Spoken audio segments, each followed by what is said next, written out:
Hello and welcome everyone. Myself Basit Ali. I welcome all of you to my YouTube channel Allied in Healthcare Solutions. आज की इस video में मैं आपके साथ एक इम्पॉर्टेंट टॉपिक पे MCQs डिस्कस करूंगा, that is laryngoscope, its types and its technique.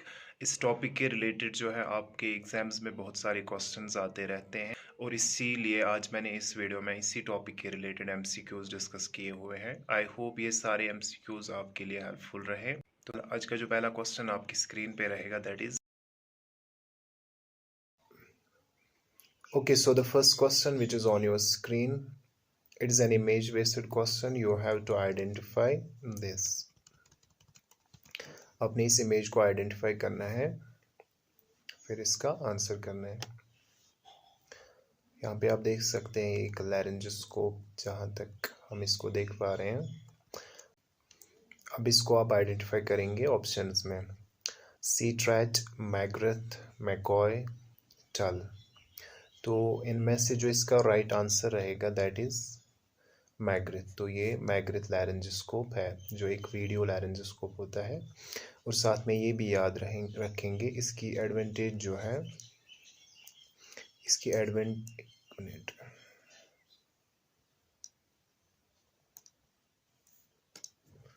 तो अगर आप इसकी एडवांटेजेस की बात करें तो इसके एडवांटेजेस के रिलेटेड आप याद रखेंगे, ये both direct as well as video laryngoscopy में हम यूज़ करते हैं। ठीक, तो अब आप इसको आइडेंटिफाई कर सकते हो, ये जो है ये लैरिंजोस्कोप मैग्रेथ है, जिसको हम both direct as well as video laryngoscopy में यूज़ करते हैं। ठीक, okay, next question which is on your screen, Cormack Lehane scale is used for. आपने आइडेंटिफाई करना है ये जो स्केल यहाँ पे है कॉर्मैक-लेहिन स्केल, इसमें से इसको हम किस सिचुएशन में यूज़ करते हैं। ठीक, ऑप्शंस पहले देख लेते हैं, pain, laryngoscopy, recovery, none of the above. तो याद रखेंगे जो कॉर्मैक-लेहिनी स्केल है, ये 4 ग्रेडिंग स्केल हम यूज़ करते हैं लैरिंजोस्कोपी के लिए। ठीक, इसके बारे में अगर आप याद रखेंगे थोड़ा सा, अगर हम ग्रेड्स देखें इसके, ग्रेड 1, ग्रेड 2, ग्रेड 3, ग्रेड 4। तो फर्स्ट ग्रेड में हमें क्या मिलता है, हमें डायरेक्ट विजुअलाइजेशन ऑफ लैरिंक्स होता है। सेकेंड ग्रेड में हमें जो देखने को मिलता है that is partial visualization of larynx. Third याद रखेंगे, इसमें हमें ओनली एपिग्लॉटिस विजुअलाइज होता है, एपिग्लॉटिस। एंड जो लास्ट है इसका that is nothing can be seen. तो ये जो स्केल है ये हम यूज करते हैं लैरिंगोस्कोपी के लिए, Cormack and Lehane scale. Okay, next question which is on your screen, positioning used for direct laryngoscopy. यानी आपने आइडेंटिफाई करना है कि जो डायरेक्ट लैरिंजोस्कोपी हम करते हैं उसमें हम कौन सी पोजीशन पेशेंट को देते हैं इनमें से। ठीक, ऑप्शंस पहले देख लेते हैं, क्रासिक पोजीशन, स्निफिंग, ट्राइनलनबर्ग, लेटरल। तो डायरेक्ट लैरिंजोस्कोपी में इनमें से जो हम पोजीशनिंग देते हैं दैट इज स्निफिंग। तो मॉर्निंग स्निफिंग भी हम इसको कहते हैं। इसके रिलेटेड आप याद रखेंगे, इसमें जो है 35 डिग्री जो है फ्लेक्शन हम करते हैं किसका, सर्वाइकल स्पाइन का। सेकेंड, इसमें हम 85 डिग्री जो है एक्सटेंशन देते हैं, extension eight atlanto occipital joint. एक और चीज़ आप याद रखेंगे, कभी ऐसा भी क्वेश्चन आता है कि इनमें से हमें अगर स्निफिंग पोजीशन देनी हो तो हमें क्या अंडर ऑसिपिट रखना होता है। तो याद रखेंगे ऑसिपिट के नीचे हमें 6 to 8 सेंटीमीटर थिक पिलो रखना होता है, सो दैट कि इस पोजीशन को हम अचीव कर सकें। ठीक, तो इसका राइट आंसर रहेगा sniffing position. Okay, next question which is on your screen. Laryngoscopy may be impossible if the thyromental distance is, यानी आपने आइडेंटिफाई करना है कि इनमें से कौन सी थायरोमेंटल डिस्टेंस में लैरिंगोस्कोपी इम्पॉसिबल होती है। ठीक, थायरोमेंटल डिस्टेंस अगर हम देखें क्या होता है तो याद रखेंगे थायरोमेंटल डिस्टेंस जो है ये distance from tip of mentum to thyroid notch।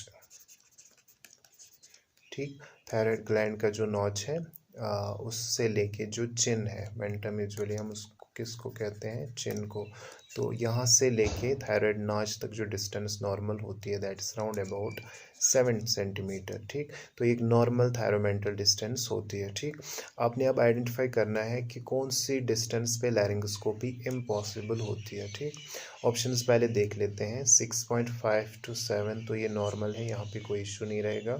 Second जो है 6 to 6.5 सेंटीमीटर, तो 6 to 6.5 सेंटीमीटर में जो है स्लाइट डिफ़िकल्टी होती है। ठीक, स्लाइट डिफ़िकल्टी, तो यहाँ पे 6.5 तक याद रखेंगे स्लाइट डिफ़िकल्टी। थर्ड जो यहाँ पे है लेस देन 6 सेंटीमीटर, तो लेस देन 6 सेंटीमीटर में जो है लैरिंगोस्कोपी या इंट्यूबेशन इम्पॉसिबल रहती है, तो इसका राइट आंसर रहेगा option C.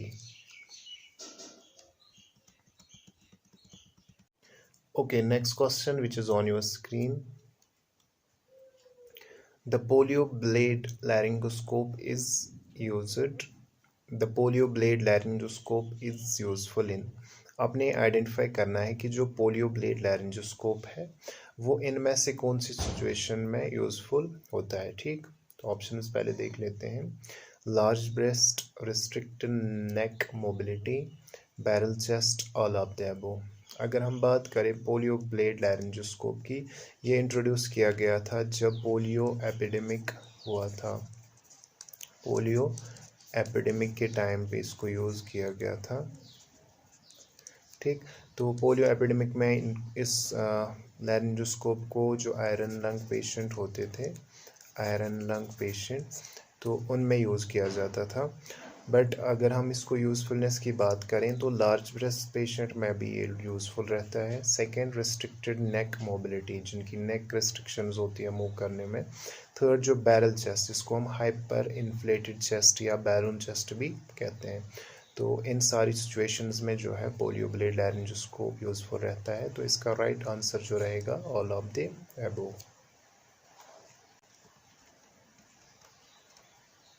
Okay, next question which is on your screen. Laryngoscope और sterilized in. आपने आइडेंटिफाई करना है कि जो लैरिंजोस्कोप है इसको हम स्टरलाइज किस में करते हैं। ठीक, ऑप्शंस पहले देख लेते हैं। Autoclave, hot air oven, plasma sterilizer, none of the above.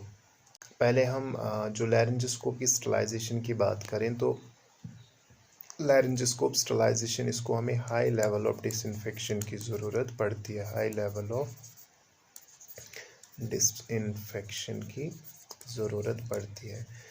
वो इसलिए क्योंकि जो लैरिंजोस्कोप है ये डायरेक्टली टच करता है सलाइवा को, म्यूकस मेम्ब्रेन को,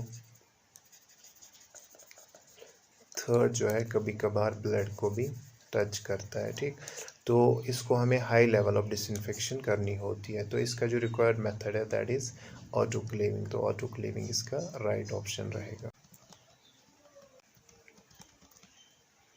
Okay, next question which is on your screen. During laryngoscopy, the blade of laryngoscope is inserted in which side of mouth?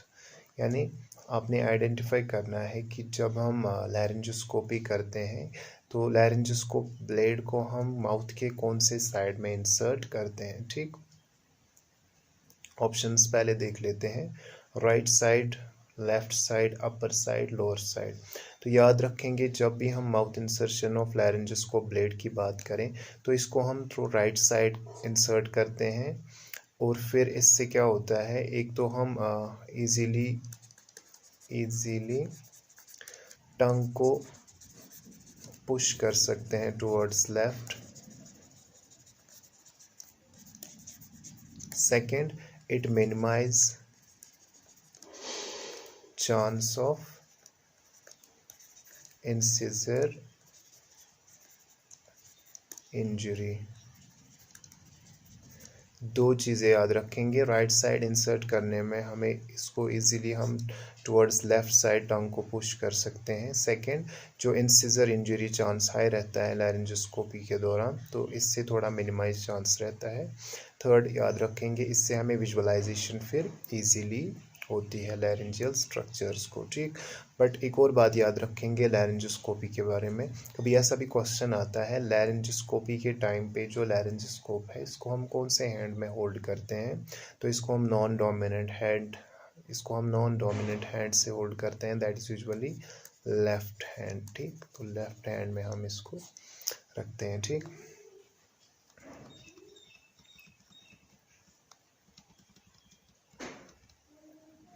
Okay, next question which is on your screen, capacity of ambo bag used in children. Ambu bag के related जो है आपको question पूछा जा रहा है यहाँ पे, जो आर्टिफिशियल मैनुअल ब्रीदिंग यूनिट होता है हमारे पास, तो चिल्ड्रंस में जो है उसकी कैपेसिटी कितनी होती है, ठीक। ऑप्शंस पहले देख लेते हैं, 1200 ml, 250 ml, 500 ml, 1000 ml। तो याद रखेंगे जो चिल्ड्रंस में एम्बो बैग यूज़ होता है उसकी कैपेसिटी 500 ml होती है, और जो नियोनेट्स में यूज़ होता है दैट इज़ 250 ml, ठीक।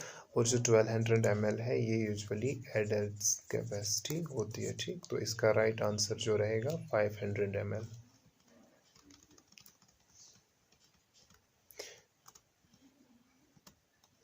Okay, next question which is on your screen, which of the following statement is true about Miller laryngoscope? यानी आपने इन स्टेटमेंट्स में से आइडेंटिफाई करना है कि कौन सा स्टेटमेंट मिलर लैरिंजोस्कोप के रिलेटेड ट्रू है, ठीक। ऑप्शंस पहले देख लेते हैं, it has a straight blade, it has got movable tip, it has a curved blade, it has a straight blade and curve at tip। जो मिलर है इसको हम स्ट्रेट ब्लेड लैरिंजोस्कोप भी कहते हैं, मोस्ट प्रोबेबली हम न्यूनेट्स में इसको यूज़ करते हैं, ठीक। बट यहाँ पे अगर आप ऑप्शंस में इसका करेक्ट ऑप्शन, अगर हम it has a straight blade, इसका ब्लेड स्ट्रेट होता है तो ये भी इसका राइट रहेगा, it has a straight blade and curve at tip. तो इसका राइट आंसर जो एक्चुअल में रहेगा that is it has a straight blade and curve at tip. तो राइट आंसर इसका ये रहेगा राइट स्टेटमेंट, क्योंकि इसका स्ट्रेट ब्लेड के साथ साथ इसकी जो टिप है वो उस पर कर्व होती है, ठीक। तो इसका राइट आंसर रहेगा। Okay, next question which is again an image based question, identify the laryngoscope blade। आपने इस laryngoscope blade को आइडेंटिफाई करना है, ठीक। ऑप्शंस पहले देख लेते हैं, मिलर, ऑक्सफोर्ड, मैगिल, टल। तो एक्चुअल में जो ये है इन्फेंट ऑक्सफोर्ड ब्लेड लैरिंजोस्कोप है, तो ये इन्फेंट्स में यूजुअली यूज़ होता है, ठीक। इन्फेंट ऑक्सफोर्ड ब्लेड हम इसको कहेंगे।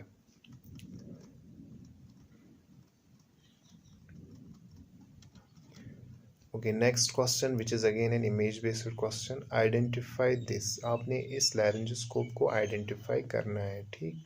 इस लैरिंजोस्कोप में आइडेंटिफाई करने के लिए एक आपको रफ आइडिया यहाँ से मिल रहा होगा कि ये जो ट्यूब है यहाँ से, ये ईटी ट्यूब है, एंडोट्रैकियल ट्यूब, ठीक। तो ये कौन से लैरिंजोस्कोप के थ्रू हम इंसर्ट करते हैं, तो ऑप्शंस पहले देख लेते हैं।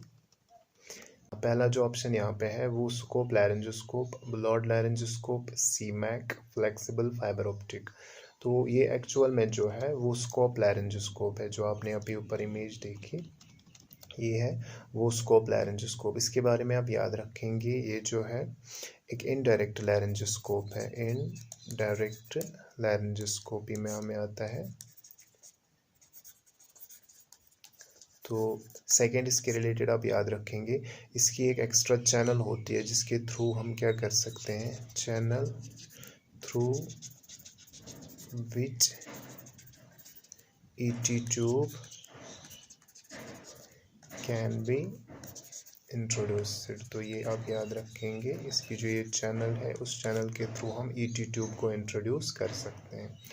ठीक, okay. Next question which is on your screen, which of the following is not complication of laryngoscopy. आपने इन कॉम्प्लिकेशंस में आइडेंटिफाई करना है कि लैरिंगोस्कोपी के रिलेटेड इनमें से कौन सी कॉम्प्लिकेशन नहीं होती। ठीक, ऑप्शंस पहले देख लेते हैं। Dental injury, bradycardia, aspiration of bulb, soft tissue injury. तो अगर हम याद रखें, लैरिंजोस्कोपी में सॉफ्ट टिश्यू इंजरी चांस रहता है। एस्पायरेशन ऑफ बल्ब, अगर बल्ब ब्रेक हुआ तो एस्पायरेशन चांस रहते हैं। ब्रेडिकार्डिया एक्चुअल में नहीं होता, यहाँ पे टेकिकार्डिया आप याद रखेंगे। डेंटल इंजरी भी होती है। टेकिकार्डिया जो है लैरिंजोस्कोपी के दौरान होता है, नॉट ब्रेडिकार्डिया। टेकिकार्डिया इसलिए, that is due to sympathetic reflex stimulation. हाँ, ठीक है। तो ये एक्चुअल में जो है टेकिकार्डिया होता है लैरिंजोस्कोपी से, not bradycardia. Okay, next question which is on your screen, which among the following is a single use laryngoscope। आपने आइडेंटिफाई करना है कि इनमें से कौन सा लैरिंजोस्कोप जिसको हम सिंगल यूज़ यानी एक ही बार यूज़ करते हैं। ठीक, तो ऑप्शंस पहले देख लेते हैं। Glidescope, Airtraq, CMAC, all of the above. तो सिंगल यूज़ लैरिंजोस्कोप अगर आपने याद रखना हो तो आप याद रखेंगे जो एयर ट्रैक लैरिंजोस्कोप है ये एक सिंगल यूज़ ऑप्टिक लैरिंजोस्कोप है। बट जो ग्लाइडोस्कोप है, ग्लाइडोस्कोप के हमारे पास डिस्पोजेबल ब्लेड्स आते हैं, डिस्पोजेबल ब्लेड्स आते हैं। कभी आपको ऐसा भी क्वेश्चन पूछा जाएगा कि इनमें से कौन से लैरिंजोस्कोप के डिस्पोजेबल ब्लेड्स होते हैं, दैट इज ग्लाइडोस्कोप।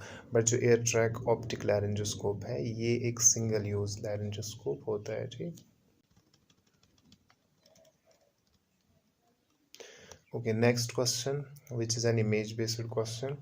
आपने आइडेंटिफाई करना है इस ट्यूब को। ठीक, अगर आप यहाँ पे देखेंगे, पहले ऑप्शंस पहले देखें इसके।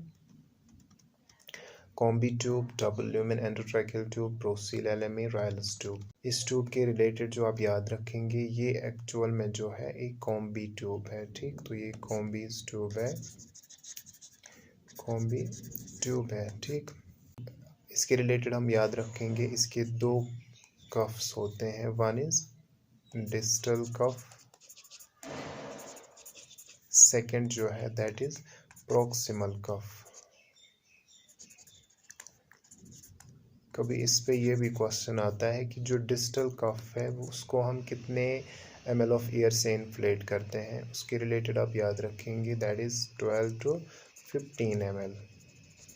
बट जो ये वाला है प्रॉक्सिमल कफ, इसको हम 85 to 100 ml से इन्फ्लेट करते हैं। ठीक, तो ये एक्चुअल में आप याद रखेंगे ये कॉम्बी ट्यूब है जिसके दो कफ्स होते हैं। ठीक, तो ये थे कुछ questions related to laryngoscope, its technique and its type. I hope ये सारे एमसीक्यूज आपके लिए हेल्पफुल रहे। मिलते हैं नेक्स्ट वीडियो में किसी और टॉपिक पे, तब तक के लिए अल्लाह हाफिज़, बाय।